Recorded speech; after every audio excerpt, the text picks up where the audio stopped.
Hi friends, இன்றைக்கி நம்ம பார்க்க போகிறது டெய்லரிங் மிஷினில் ஆயில் எப்படி போடுறதுன்னு தான் பார்க்க போகிறோம். வாங்க பார்க்கலாம். நம்ம ஆயில் வந்துட்டு பார்த்திங்கன்னா, ஒரு மனிதருக்கு எப்படி தண்ணி ரொம்ப ரொம்ப அவசியமோ அந்த மாதிரி நம்ம மிஷினுக்கு ஆயில் ரொம்ப ரொம்ப அவசியம்.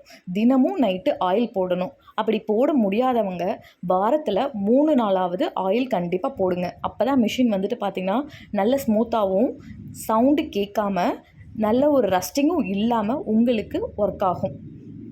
இப்போ நான் வீடியோவில் காமிக்கிற மாதிரி பாருங்கள், எல்லா ஹோல்லையும், அதாவது மிஷினில் நமக்கு எங்கெல்லாம் ஹோல்ஸ் தெரியுதோ அங்கே எல்லாமே வந்து பார்த்திங்கன்னா நம்ம ஆயில் வந்துட்டு போடணும்.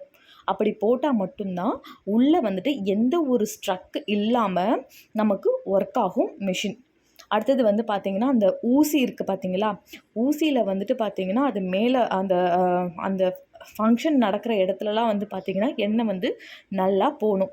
அதே மாதிரி நீங்கள் நைட்டு எண்ணெய் வந்து போட்டிருக்கீங்கன்னா மார்னிங் ஒரு வேஸ்ட்டு கிளாத்தை வச்சு நல்லா சுத்தம் பண்ணிவிட்டு அப்புறம் ஒரு ஓட்டிட்டு அதுக்கப்புறம் நல்ல துணியை வைங்க. ஏன்னா மார்னிங் அந்த ஊசியில் கூட வந்து பார்த்திங்கன்னா அந்த ஆயில் வந்து நிற்கும். ஸோ நீங்கள் நல்ல துணியை வச்சு ஓட்டும்போது அந்த ஆயில் வந்து படும். ஸோ அதனால் வந்துட்டு ஒரு ஓட்டிட்டு அதுக்கப்புறமேட்டு யூஸ் பண்ணுங்கள். நம்ம பெடல் போடுறோம் பார்த்தீங்களா, அந்த பெடல் போடுற இடத்துல அந்த அதுலேயும் ஆயில் போடணும். பாபின் கேஸில் ஆயில் போடுங்க.